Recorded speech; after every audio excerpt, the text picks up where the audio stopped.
Hi, everybody. Welcome to another episode of Eye to Eye, where I usually co-host with Lady D3. I'm D1 and D2 is behind the scene. Say hi to Daniel. Today we do have a very special guest that I will be introducing shortly. Usually, Lady D3 does the introductions for our special guest, but she is not feeling well today, so she cannot be with you guys, but I know she's sending her love, and next time she is going to let you guys on it. Okay, right now she's on bed rest, so shout out to you, D3, missing you out here. So all that love. But guys, you know what to do as usual. Subscribe, continue to like, share, comment. You know, we're always looking forward to it. So can't wait to hear your thoughts. And today, well, this month actually is Women's History Month. We just finished celebrating Black History Month, and then the following month is still us. So yay, raise the roof. Still celebrating us, okay? I'm pretty sure by now everybody knows what Women's History Month is about.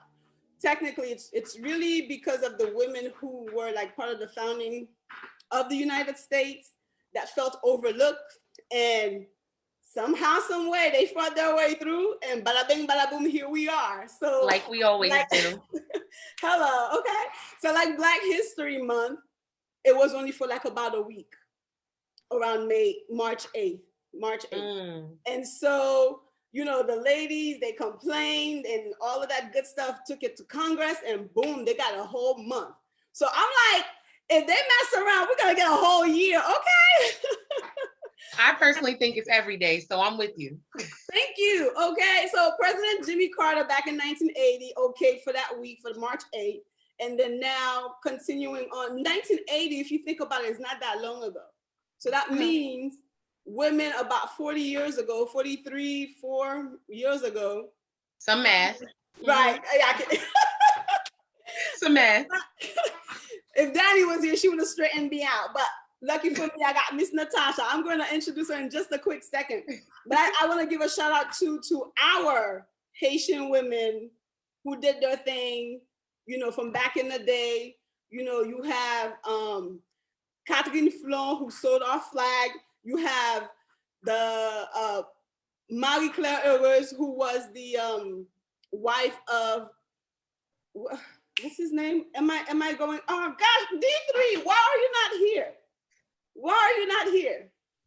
But in any case, in my mind, I'm thinking Toussaint, but it's not Toussaint. It's Dessalines. She was the wife of Dessalines. That's what it was. And then you had Marie-Jeanne Lamartinière, who fought in 1802 at that Pierrot War, whatever it was. She was there. Okay, so the war, whatever it was. Whatever it was, we were there. So in any case, every year they have a theme for Women's Month. And this year I found out that it is about women promoting healing. So actually I'm saying it wrong. It's women providing healing, promoting hope. Providing healing and promoting hope. So it's so suiting that we have Miss Natasha here with us that we're about to learn about in just a few quick minutes, well, a few seconds. But I just want to give a shout out to all of our frontline workers who are women, our frontline caregivers, all, you know, like women all over. So today, me and you, we are celebrating us. And I hope the men are joining in hands to continue to celebrate us. Because, you know, without us, you know, I don't want to say it to start nothing, but I'm just saying, without us. Just saying. Without us. Okay, so without further ado, let me tell you guys about our very special guest here. Aww. So I know D3 is gonna get on my case for this. Okay. Take your time, girl. Well, you know what? D3 is not here to do the special introduction. Me, I'm looking at it like, do I even have to, or can I just have her tell us about her? You know, she is here. She is here. So we're gonna hear it all from her. Okay. Okay, so, that's fine. I'm good. Okay, well, we have Miss Natasha White with us. Miss Natasha is a national board certified health and wellness coach. She is with Integrative Nutrition Health. She is an Integrative Nutrition Health coach. You see, that's why she's a speaker, she's an author, she's a CEO. She's all that in a bag of chips. Okay, so she is with Lifestyle Motives LLC. So tell us more about you. You look gorgeous, by the way. Thank you. Absolutely everything. The hair, thank you. That's how I feel about you. As soon as you came on, I was like, oh my God, yes, hair. Yes, earrings, face. Yes, face cards. I love this. The same thing. So you pretty much covered everything, like my technical stuff. So my business is Lifestyle Motives LLC. I'm like you said, a national board certified health and wellness coach, as well as an integrative nutrition health coach. I do have my own business. It's a private practice where I offer both private and soon to be, I haven't announced my official date yet, but soon to be group coaching courses. And so I'm super excited about it. It's been something that's been on my heart, and I've been kind of pushing it to the side, and I realized that wasn't serving me over there. So I'm going to be launching it very, very soon, like in the next month. So everybody be on the lookout. So it'll be my first kind of full-blown group coaching experience where it's specified for a topic. So I'm not going to give you, well, I might give you some details later, but we'll see. You on the show now, you know we're going to dig for the details. Okay. Congratulations for that. Thank you. I've been studying nutrition since 2006. I do have my degree in nutrition and food science. That's kind of where I started. Most of the way through, I would say like maybe 2 years in, I was like, I don't think a registered dietitian is for me. I didn't feel like I wanted to teach people how to take medication. I don't want you to eat for pills. I didn't think that was productive. And my background ethnically, I'm from Jamaica. And so I grew up with the roots and the tea and the this and the that and all the natural things. Wagwan. Okay. So, I felt like it was going against everything who I am as a person. And so I did finish my degree. I did all that because, it's always good to have a piece of paper, especially being a woman of color. And so I decided to start studying holistic nutrition, and it has been quite the journey. It is ongoing. It has been a blessing. And I'm glad to be able to operate in this space. Wow. I am glad. I am like, why didn't I meet you like forever ago? Girl, blame Danny. Listen, blame B2. B2.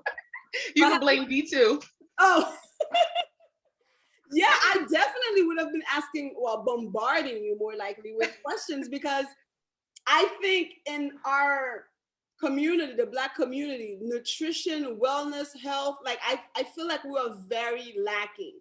Like I don't know why we don't have enough education on it. And I'm finding out too, even with the medical field, that whatever they know was literally really not really for us. So it never was. It never was meant for us. I don't think we were ever meant to have the knowledge. And so the conversation has been labeled taboo from the beginning.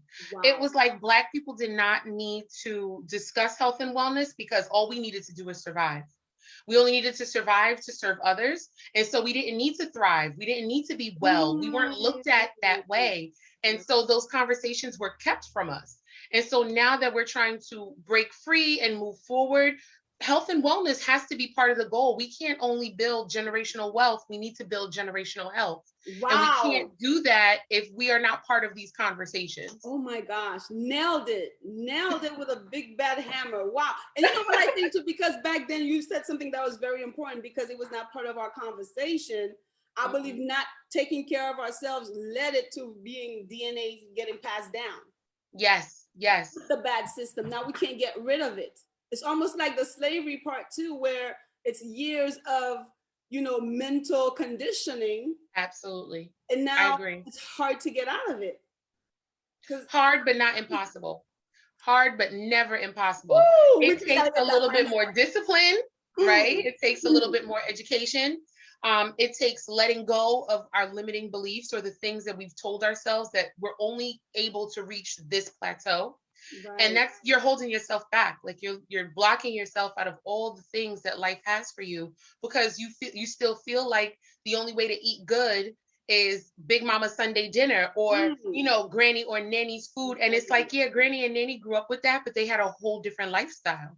That's right? true. They had to walk a lot more. They had to grow their own food and raise their own animals, so it was more active. So that food that was good for them at the time, that maybe nourished them, is not going to do the same for you if you work in an office. Exactly. And I also think too, now that we have more people, food are getting processed at a much faster rate. So you're eating more chemicals anyways than the actual food from back then.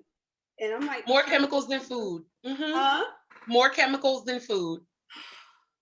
And I don't know, when was it that I was looking at a box of cereal? Girl. Cheerios, I'm putting you out there. The box. And I used to be a major fan of cereal. Like, I would eat cereal for dinner, breakfast, lunch, snack, you name it. That Same. was the thing. Right? Same. And every brand, I did not discriminate. I didn't care if it was Rice Krispies, if it was General Mills, if it was, I don't know, next door neighbor. And all West Indians eat cornflakes. We all eat cornflakes. We used to with the canned milk, not even the real milk. The canned milk and put a little water in it, and we eat it with the cornflakes. Girl, I know. That's the best. I'm telling you. Now they got all these different kind of milk, soy, almond. Like, it's not working. It's not clicking.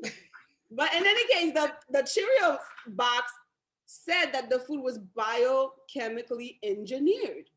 I'm like, and people are allowing people to put those on a shelf to sell. There's a lot of them that's saying that, they're not non-GMO, they're genetically. No, they're telling you it's GMO because they know you're gonna buy it anyway. It's almost insulting. Like, they're telling you, like, no, it's trash, it has chemicals, but we know you're gonna buy it anyway, so we'll just tell you about it so you can't say you didn't know. And here you go. Wow. The scary part about that is a lot of it is what our government allows. Because a lot of the same big brands, I'm not going to put people out there because, I don't want the government coming for me, but it's general knowledge. Like, you could literally Google it. There are companies that are global. And so some of those big name brands. And so other countries don't allow certain chemicals that they allow here in America to be in the food. And those big companies will market the exact same product. Like, let's say a boxed macaroni and cheese, for instance. And for the US, they'll make it how they make it with all the chemicals and stuff. And for Europe or other countries, it's not allowed. So they take those hurtful chemicals out because they require it to be taken out. But because we allow it, they give it to us. Oh my goodness. That is so true. That is so, because like when I go to Haiti, I always feel completely different because, a lot of us don't have refrigerators. So you eat it, you bake it, you make it, you cook it, you have to eat it right then and there. Like, we don't have the luxury of conserving food like that. And waiting for it to sit around and then eat it the next day, heat it up, dump it on the microwave. Like, we don't have that. So our food is fresher. But then we did start getting a lot of international food coming in, and we start to see the difference. Because they'll call them like chicken from here, chicken from over there. Like, child, I'm trying to figure out where all the chickens go. If it's like are they having a convention and all the chickens just go there? Like, where all the chickens go? Like, no, for real, because I thought we had a chicken shortage last week, and now we're back to full chicken. Like, all the chickens made chickens. Right. They got I have questions. They got It's definitely interesting. So tell us, how do you? Or in what ways are you educating your clients, or, anybody that's... So we'll kind of, I want to definitely stick with Eye to Eye's mission, which I love. And so I am really big on bringing health to the community that looks like me. Oh, wow. Now, granted, I take clients from all over. I take clients in different demographics, men and women. I work with children and families as well, if necessary. I've done things like cooking classes for kids. I love to do those with adults as well. Grocery shopping trips, all those things are part of my services. But I do really believe the fact that because we were never part of the conversation, we're behind. And so we need to catch up.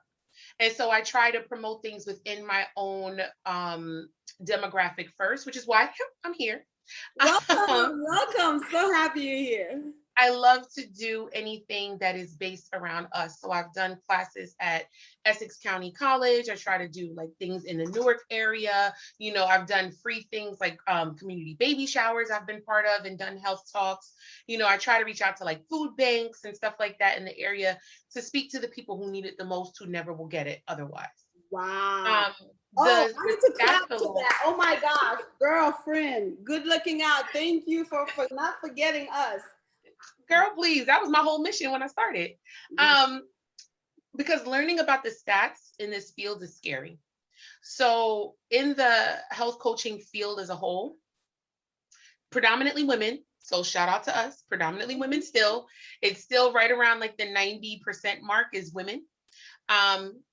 Age 40 and up. So shout out to me for still making it before 40. But the race is so drastic. Of let's say 100% of health coaches, men and women together, 7% are Black.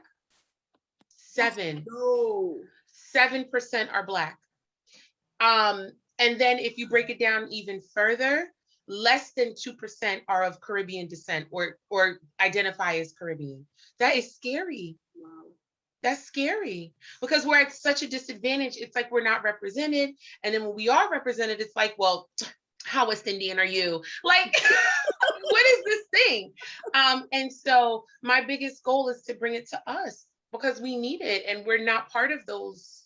Like, we're just not told that it's okay. Like, wellness is a thing. Like, no, you go to work, you have babies, you get married, you die. Like, first of all, why can I not focus on my mental health? Why can I not focus on eating well? Why can I not focus on moving my body in a way that suits me? You know, all these things play a factor and they're not talked about. And that's the difference between, you know, just nutrition and overall health and wellness coaching. So I'm sorry, go ahead. No, I was going to say, and that's why I identify that way, because it is not like, I'm not here to just give you a list of foods to eat. It's never been my goal. I could have been an RD for that, a registered dietitian. I could have gone that route if that's what I wanted to do. But I work with people to make the real lifestyle changes. So I do things like teach them how to cook, teach them how to shop, how to read a food label. You know, we sit down and we break what are the reasons that you eat the food that you eat? Because it's not so simple. It's not as simple as I woke up and I felt like eating a Pop-Tart. Like, no, what brought you there? What brings you to that stage? Because you might find other things that are in there. So you might be an avid red meat eater, even though your cholesterol is high, when in fact your body just really needs iron, but your brain is telling you that it's only steak. But if you got iron from other sources, that craving would reduce, right? People who always say, oh, I need a little something sweet to eat after I eat my dinner, no matter how big it is. You're not eating enough, you know, sweet fruits and vegetables during the day. So now your body wants the extra sugar. And so it just snowballs. So really getting to the nitty gritty of why you're making food choices, including who's making them for you. Because we're not always making our food choices, even though we think we are. Right, because we go by what's available. And a lot of the fast food places tend to be available around us. Open late at night, 24 hours even, and the same grease. And we're over here like, give me a 4 for $4, give me a Big Mac, give me a pizza. Like, and in our communities, in Black and brown communities, we have the highest rates of food deserts where people don't have access to a real grocery store. So if you have to get all your fruit and vegetables and anything else that you cook for your family from the bodega, you're not going to have as much variety or as many opportunities to make better choices as someone who lives down the street from a ShopRite or a Whole Foods or an Aldi's or something like that. So, you know, there's a lot that plays into it. And so I work with people starting with where they are and working with them to get to a place that they're comfortable with, whatever that looks like for them. Amen to that. And I know too, like, I know the older women, a lot of them, they were not as worried about food because they can cook. But they mostly were worried about working, picking up that overtime shift, you know, so they don't have the time to do the exercising. And I think all of that becomes detrimental because you don't have that mental break that you necessarily need. You know, you can go for a nice brisk walk. I'm the type of person, I'm like this. I'm a yo-yo or an accordion. I might be like this tomorrow. And then the next day I'm like that. It's crazy. Let me tell you. I used to be all about exercising. Any diet fads, I have tried it because I wanted to fit a mold, I guess. If you're slimmer, it's considered sexier, you have better options, you have better prospects. So mentally, I was draining that and I was working out so hard. I even had a six pack. I don't know where it went, but but all of that I eventually messed me all up, you know? Yeah. So I decided to go see a dietitian. I think it was at ShopRite. I didn't even know. Yeah, and you know what? Shout out to dietitians. I don't knock y'all. It just wasn't my path. But they do have a place and they're amazing. And I have tons of friends who are dietitians because, you know, that's what I went to school for initially. So they're all in the community. So shout out to y'all, especially to my women dietitians that is out here because we making differences. But continue. Shout out to you guys. I'm just a unique case. Nothing works for me. So then I jumped into Zumba. So I'm a Zumba instructor. Okay. Oh, congratulations. Thank you. Like I try to get it in whichever way I can, because if I sit still and idle, I will blow up. And I've done so many fads I'm to the point where I just look at something and I blow. I don't even have to eat it anymore. So girl, there are certain foods that are like that for me. And they just so happen to be the cultural things. Like rice. Me and rice don't get along. Yeah, I tried giving up on them. Even if I let them go for like 6 months, I'm back to them again because that's like a habit. I actually feel full or feel better if I eat that. But there's some other food that it messes you up. And like you were saying, like, where are you when you are eating these foods? Sometimes it could be your mindset. Like if you had a bad breakup or you had a fight with a family member, like I find that if you're like Netflix and binging, that's where it all started. We're in a pandemic. A lot of people I knew actually put on weight. Maybe a small percentage went the opposite. But most people, because you were quarantined, you were stuck at home and you just were eating the fridge. Every time you turn around, like, hi fridge, how you doing? And people were working from home. It's like, you know. And you want to know something crazy? The people who gained the most weight were kids.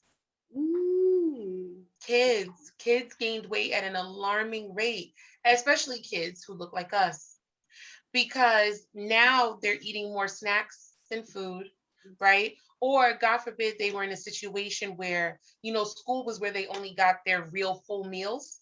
True. So they're eating whatever their mommies and daddies can afford, which might mean for dinner you had 4 bags of chips, right? It might mean, you know, because mommy can't afford to feed you all 3 meals and it's not her fault. It's just nature of the beast. You know, in some school districts were giving out meals, but then those meals were not very nutritious. And so, you know, it's a whole snowball effect. But children, honestly, were most affected by quarantine. They're not going outside to exercise. They're eating you out of house and home, right? Yes. Eating everything in sight. They eat everything. And then they're not moving. They don't have social interaction. They get depressed as well. Their bodies are releasing you okay? Special effects, special sound effects in the house. It's fine. Their bodies are not able to do what it normally would do. And so unfortunately they suffered the most. And, you know, I noticed an influx of people asking me questions specifically for their children. Wow. And so that's why I'm thinking like maybe we pass on some kind of a DNA. It's not necessarily just the food, because I know people, this Jamaican girl, she's Jamaican just like you, but she's just sick and she could eat the whole world. Nothing happens to her. Like literally, you know, her stomach will stay flat. Everything will, well, she's just flat. That's my mom. I'm glad you trade because I'll take flat. I don't care. I don't need none of that. That's my mom. Some people are just built like that. For some people, it really is genetics. But we do have quite a bit of control over what genes are expressed. So yes, so let's use, like you spoke about earlier, different diseases and stuff that we pass down from generation to generation, right? So yes, you might have some things that are genetic and you might be predisposed to some things because of your genetics, but we actually have so much more power than we think we do to activate different genes. Wow. Certain things, certain gene, the way, so they might be, this is that nature versus nurture conversation. So they might be in our nature. It might, you know what I mean? But it's how we care for ourselves that can activate certain things. So yes, let's say something like high cholesterol runs in your family. If you make it your business to eat foods to raise your good cholesterol, so like omega-3s and olive oils and avocados, and eating, fish filled with healthy fat, you stay a little bit more away from red meat and poultry. You take it easy on eggs and seafood. You have them occasionally, but a majority of your diet is fruits and vegetables, and fatty fish, all those things that bring out the good omegas. You may never develop high cholesterol, even though everyone in your family has. Oh. So you can change what gene, it's almost like a light switch. You can change what light switches go off based on how you take care of yourself.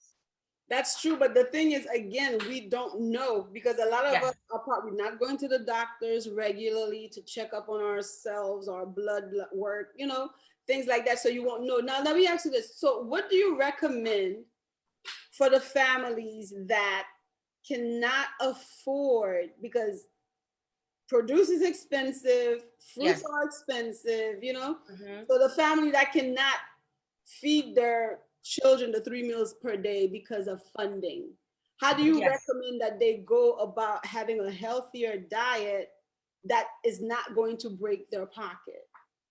So first thing I'm going to say, get help where you can. Apply for financial aid, get food stamps, go to WIC if you have any children under the age of 5. People always frown on that, but it is so helpful. And even those programs have made strides to making healthier choices. A lot of people don't know, but with WIC, before, where they would give you only formula, or you could choose, to have the food given to your child if they were no longer using formula, they now give farmers market vouchers. So you can take it to a farmer's market, right?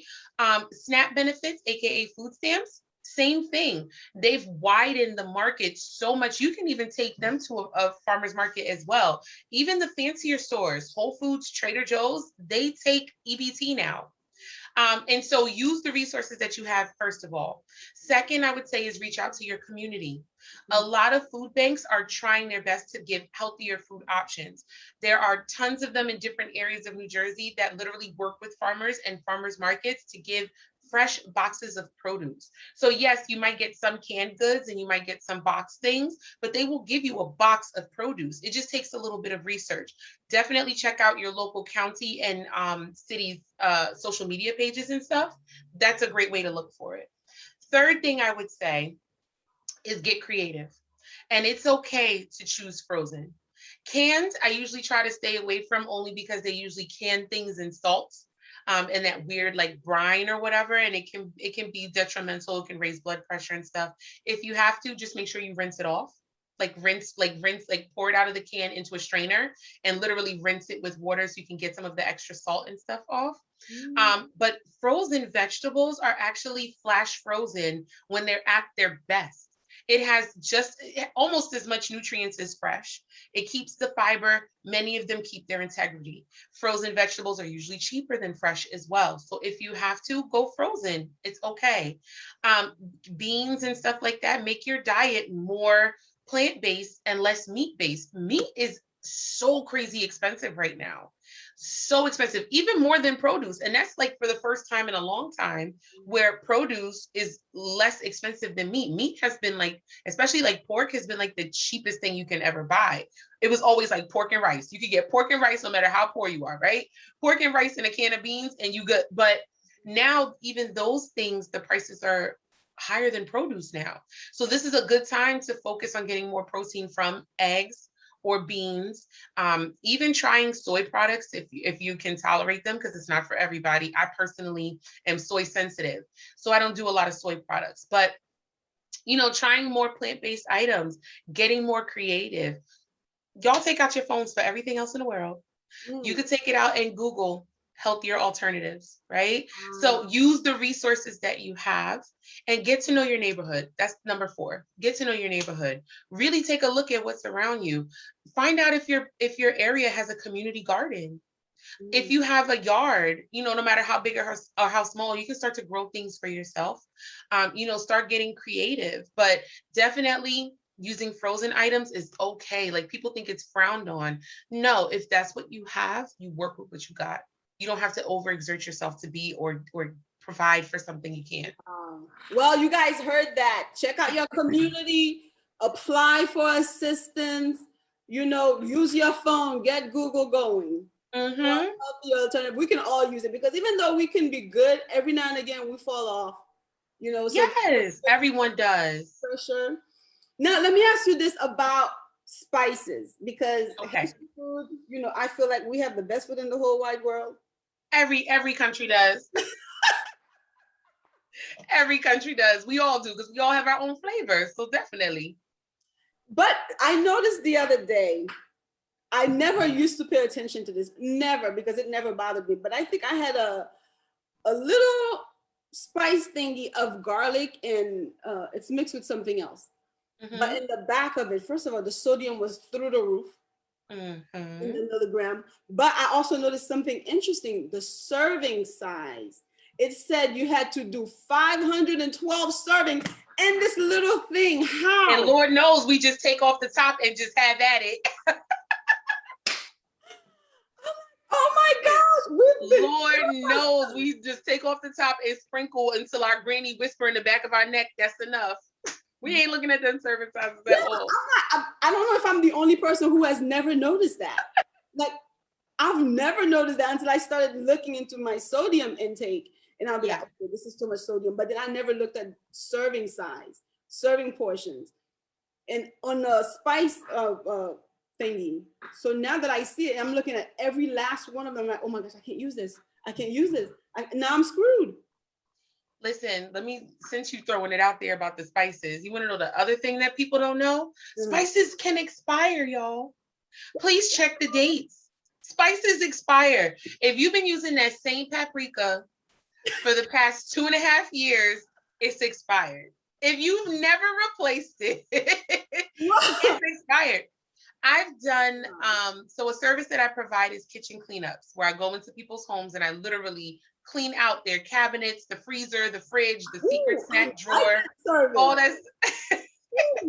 So I go in, I clean everything out. The only food I require people to throw away is anything that's expired. If it's expired, I tell you it's not healthy, we're going to throw it out. I have gone to people's homes and they've had spices that are older than their children. And their kids are in school. I kid you. I can't make this stuff up. This lady showed me, she was like, oh yeah, my aunt gave me this on our wedding day. They've been married for 5 years. I guess she doesn't love the aunt. That's what I said the same. I was like, sis, if you don't like her, just say that. Like, you could have just snuck this out when your husband wasn't looking. It's fine. Just keep a memento, I'm just saying. But people don't realize that those kind of things do expire, like spices expire. So when you're dealing with spices, right, I always tell people go for herbs first. So like thyme, oregano, parsley, cilantro, fresh or dried. Just remember that dried is more potent. So you can get more flavor from a little bit less than if it was fresh.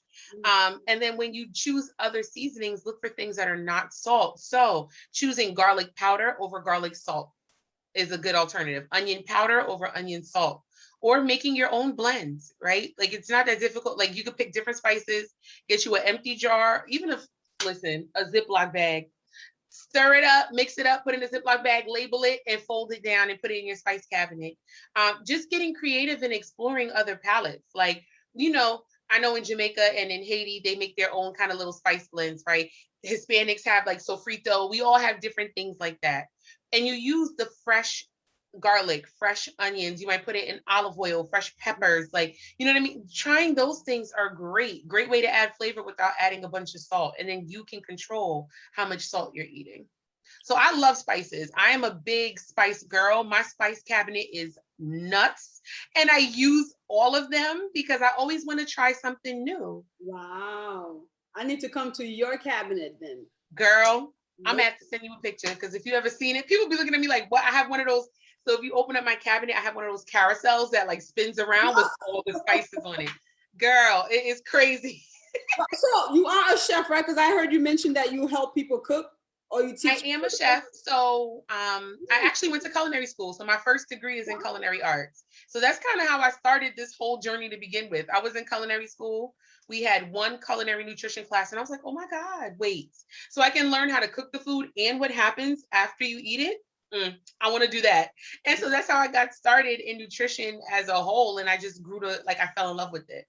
Oh, wow. So let me ask you, so you were born in Jamaica, or are you just Jamaican because your parents were born there? By descent. So I was born here, but I've spent much of my childhood in Jamaica. That's home. Like, for real, for real. Like, my auntie's address is my address. When I go to Jamaica, I don't need nobody to remind me. That's where I live. So, no, but I was born here. And I've spent most of my life going back and forth. As a kid, every summer, that's where I went. My mom sent me to Jamaica every summer. Wow. So, yeah, definitely connected. I've been to the country, and they were speaking to me, and when I tell you, I did not understand a thing they were saying. It's like, get in the yard, y'all, get in the yard. Like, what? What? Like, get in the car. And you know the crazy part? It's just like America. So you know how in America, somebody from New Jersey sounds different than somebody from like Texas, from somebody from California, like different accents on the same. It's the same. Different places in Jamaica, the patois is deeper, or it's you know, more standard. Deep. All I knew was tree. I knew if I heard tree, that meant they were talking about the number. Okay. And that's it. Otherwise, just get in the car. Just get in the car. Yeah, no, they told me to get in the car. In the car. But okay, so shout out to you for coming out. I'm like veering off the topic here, but I want to ask you, how important is the mental state and sleep to help you with your nutrition? Girl, paramount. So since it's Women's Month, let's talk specifically for women. I'll talk about women, and then I'll talk about men. So, ladies first.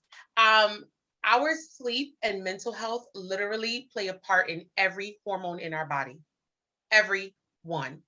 So if you're not sleeping enough, your body cannot rest long enough to rebuild your muscles, which now is going to impede how they burn fat when you're not moving.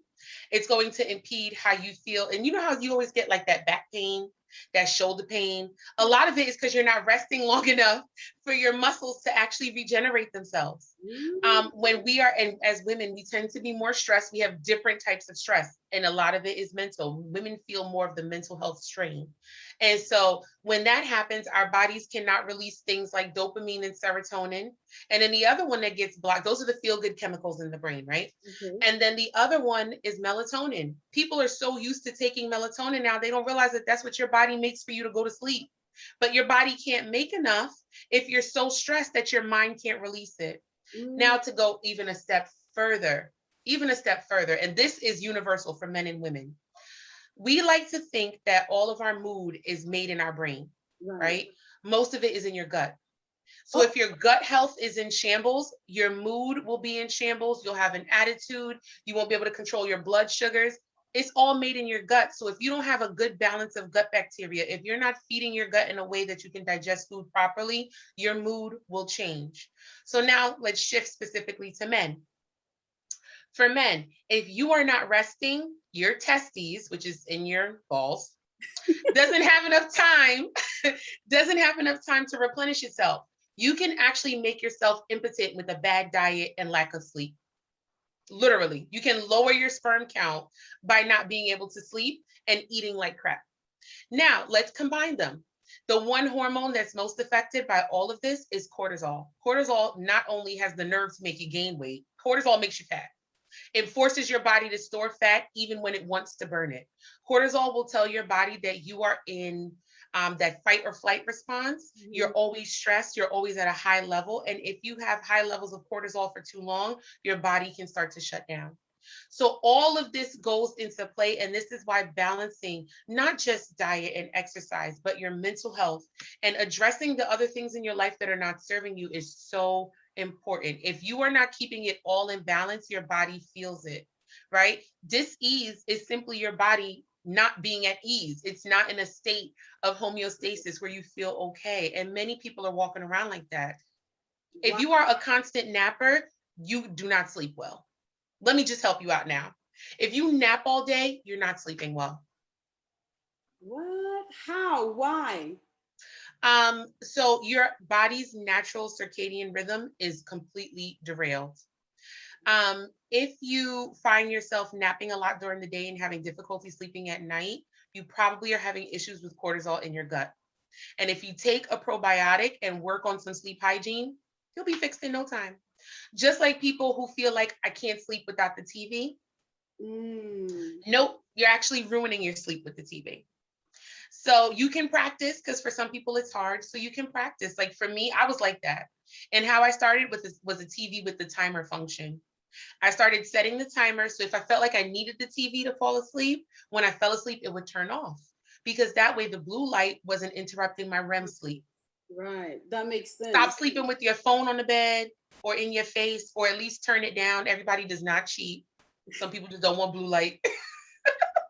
Right? I'm avid about that. Like when I go to sleep, if I have my phone near me, or I don't even like to sleep with my phone in the bed. If I fall asleep with the phone in the bed, I will get up and move it. I don't sleep with the phone in my bed at all. I might put it on the nightstand. Is it because of the 5G thing? It's the 5G. It messes with your sleep. It's the blue light. I just don't need that. I am now working on getting to the point where I don't even use my phone before I go to sleep. Like I want to have a separation. Yeah. The only thing that really keeps me there, and I know it sounds crazy, but I like to read the Bible at night, and I usually read it on my phone. I have my little Bible app, and I do my plans and stuff, and I read a lot of it at night. And so that's usually, I try to have those things be what is in my mind before I go to sleep, right? Yeah. Wellness is about what you consume as a whole. What you put in your mouth is just what you eat, but what you consume is all the conversations you choose to have, where you spend your time, what you watch on TV, what kind of exercise all those things are being brought into. Even what lotion you use makes a difference. What smells are around you. All these things play a part. So it's looking at yourself as more than just, I work out and I eat salad. Like you're a whole person. You have to treat all these parts of you. What do you recommend for burnouts? Any tips? Oh, well, what kind of burnout are we talking? All of it, whether it's work, stress, like, I don't know, like whatever. Okay. So if we're going to talk like an emotional burnout, because your body can burn out as well. So a lot of the time, one is caused by the other. Your body will burn out because your mind is burned out. So if you are finding yourself being burned out, first thing you have to do is work on drinking more water. I know it sounds crazy, but you need your body to literally flush some of the stress out. Well, start, y'all. I don't know about y'all. I'm drinking this water here and minding my Listen, I am okay? Drink water and mind my business. I am an avid water drinker. It does take practice if it's not your usual. People sometimes worry about peeing all the time. It gets better with time. You start off peeing a lot, definitely. And then your body gets adjusted to that level of hydration. But you need it. It literally lubricates every organ, joint, muscle in your body. You need it. It helps to cut back on that feeling. Second, get professional help if you feel like you need it. Definitely. Do not be afraid of therapy. Do not be afraid of group therapy. Do not be afraid of joining even Facebook groups. You'd be so surprised what you can find on a Facebook group. A lot of psychologists and psychiatrists actually run free groups on Facebook. So look for those kind of things. Again, working on your sleep. Google sleep hygiene. I swear by this practice. It is simply employing different techniques to get your brain ready for sleep. If you practice them consistently, every time you do it, your brain's going to be like, oh, this is what we do at nighttime. Let me release some melatonin so they can get some rest. So that's really important. And then honestly, working on your gut health. It makes a difference. And make a plan. Make a plan. You don't have to jump out the window every day, but make a plan. If you hate your job, you're going to be more depressed, more burned out, feel like shit, right? If you don't have a plan of escape. So make a plan of escape, whether that means I have to cut back on spending in this area so I can build a nest. So in case I want to leave, I don't have to worry about them. It might mean looking into the job market in your area and what other careers. It might mean you might have to hustle a little bit. Like you might work and you might have to take a class on the side, but doing something small or big for yourself every single day is showing up for you. And that will help take off some of that burden. Feeling like your back is against the wall is what causes a lot of burnout. So make a plan. Wow, girl, when I tell you I am super saturated by you, you are super impressive, Natasha. And thank you, girl. I'm so regular. No, with all this knowledge you're sharing here, I hope the women or whoever is watching is grasping all of this, because this is good stuff. Like, I think you came for me tonight. So I'm telling you. I'm grateful. Yeah. I'm grateful. I'm thankful and grateful because you showed up tonight. I'm telling you, it's like the last line you said just sunk with me. Like, show up for you. Yeah. Show up for you. Mm-hmm. Like, I know women who I'm running out of time. I'll make this quick. I know women who, like they have so much going on at home, the husband, the kids, like everything's on their shoulder. And you're like, take a time out, but they cannot.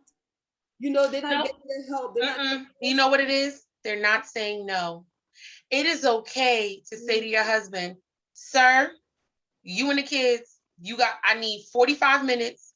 Good luck, and close the door. It's okay. That means saying no to your kids should not be your wardens. They're gifts. They're not police officers in your life, right? So it's okay to tell them no.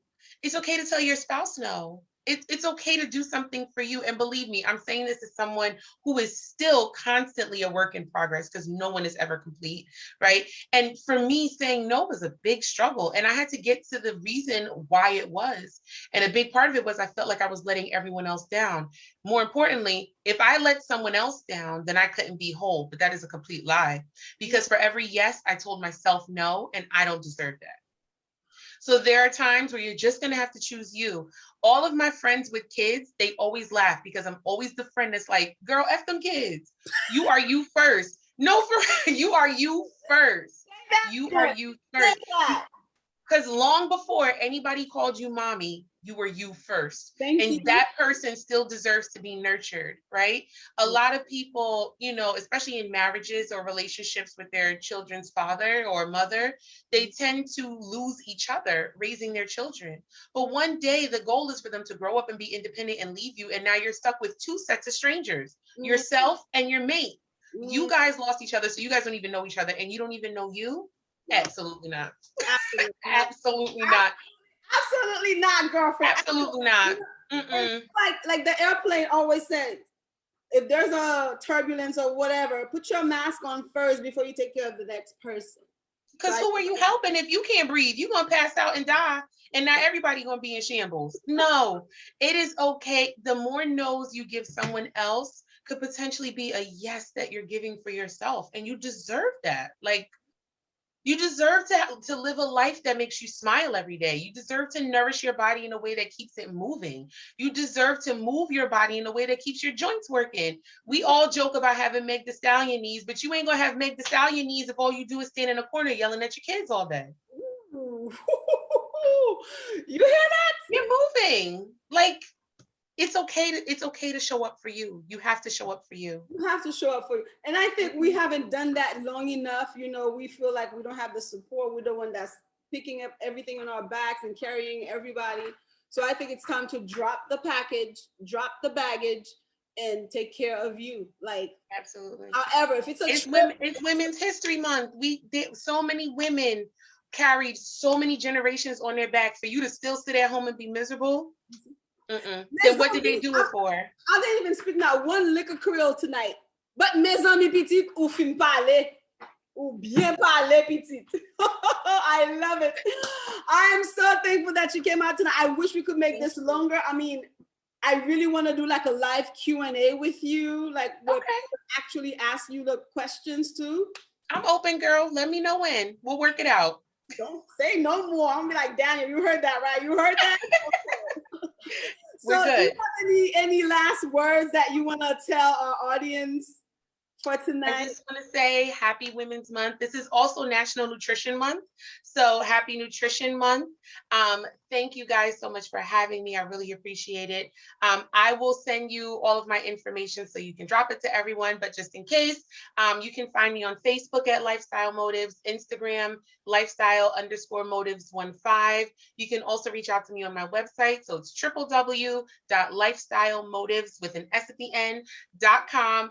That's a great way to contact me, see the services that I have to offer, everything that I have going on, upcoming events, yada, yada, yada. So thank you so much for having me. I greatly appreciate it. You guys are doing amazing work. And for everyone who's watching, just always show up for you. You deserve it. Always show up for you. Thank you, Missy. We appreciate it. But right before I just let you absolutely go, because as you can clearly see, I'm not trying to let you go, right? But I have to let you go. Tell us real quick your services. What services do you provide? I know you say you go to homes. So my main services, I offer individual health coaching. I'm starting some group coaching. So FYI, it's going to be in April, and it's going to be focusing specifically on hormonal health. So you want to look out. Out of her, guys. That's the part I wanted. She didn't want to tell us. It's in April. Ladies, it's in April. Ladies who got listen. Come. Yeah. All the hormonal issues. It's going to be limited. So it's going to be first come, first serve. I'm only taking 8. So when I drop open the registration, I'll let everybody know, but that's that. And then I also provide grocery shopping trips, cooking classes, kitchen cleanups. And then I kind of tailor it for whatever my client needs. Boom. Don't say we didn't tell you. You better go check out her page, check out her site, see what she's up to, and support our sister. Girlfriend, thank you so much for being here tonight. And you guys for joining us. Thank y'all. And we can't wait to see you guys and hear your progress. Make sure to comment. We want to hear what you have to say so we can give her feedback and bring her back next time. Okay? So okay, girl, I'm ready. Good night, everyone. Good night.